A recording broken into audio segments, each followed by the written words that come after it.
You thought automatic was just automatic? Not quite. Automatic is like saying shoes. Sneaker? Formal shoe? Safety boot? Same category, very different life decisions. When you are buying a car, the question is not only, is it automatic? The better question is, what kind of automatic is it? And does that type fit your traffic, budget, driving style, and long-term ownership plan? First, the classic torque converter automatic. This is what many people mean when they say normal automatic. It uses a fluid coupling between the engine and gearbox, and it changes between set gears for you. In everyday life, its biggest strength is usually smoothness.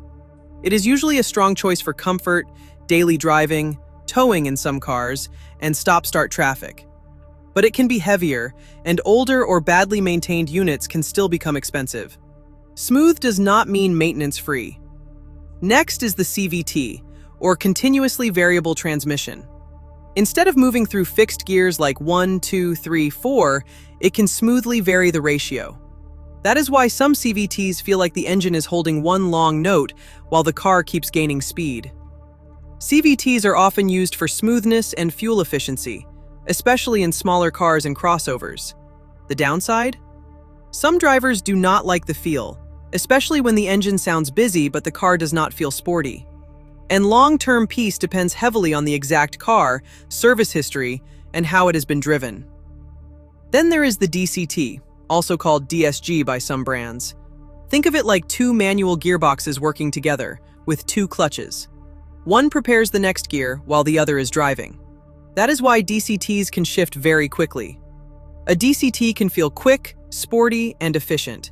But in crawling traffic, some can feel less smooth than a classic automatic. And because the system is more complex, repair costs can be serious if things go wrong. Great gearbox type in the right car, not automatically the best choice for everyone. Now the AMT, sometimes branded as AGS or automated manual. This is basically a manual gearbox where the car operates the clutch and gear changes for you. It can be cheaper than other automatics, but it often feels slower or jerkier because deep down, it is still closer to a manual. AMT makes sense when price and fuel economy matter more than smoothness. But if you expect luxury car smoothness, the AMT may look at you and say, "Wrong department, my friend." Then there is e-CVT, commonly found in many hybrids. Important, this is usually not the same as a normal belt-type CVT. In many hybrid systems, the engine and electric motor work together through an electronic power split system, so it feels CVT-like, but the hardware is different.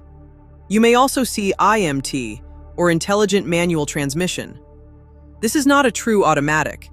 You still choose the gears, but there is no clutch pedal. It is more like a clutchless manual. And in many electric cars, there is no normal multi-speed automatic gearbox at all, just a single speed reduction gear. So yes, the car may feel automatic, but the engineering is different. So the simple cheat sheet is this. Torque converter automatic is usually the smooth daily driver choice. CVT is usually smooth and efficient, but not always exciting.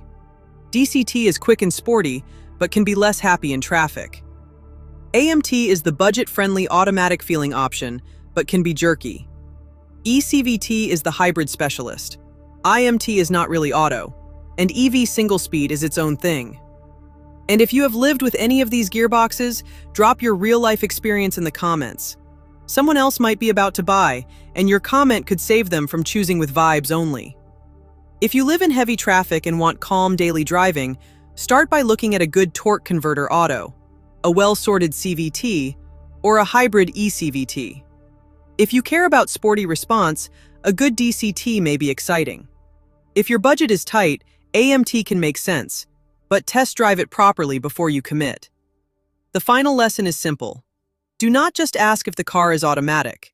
Ask what kind of automatic it is, how it behaves in real life, and whether it fits your roads, your budget, and your patience.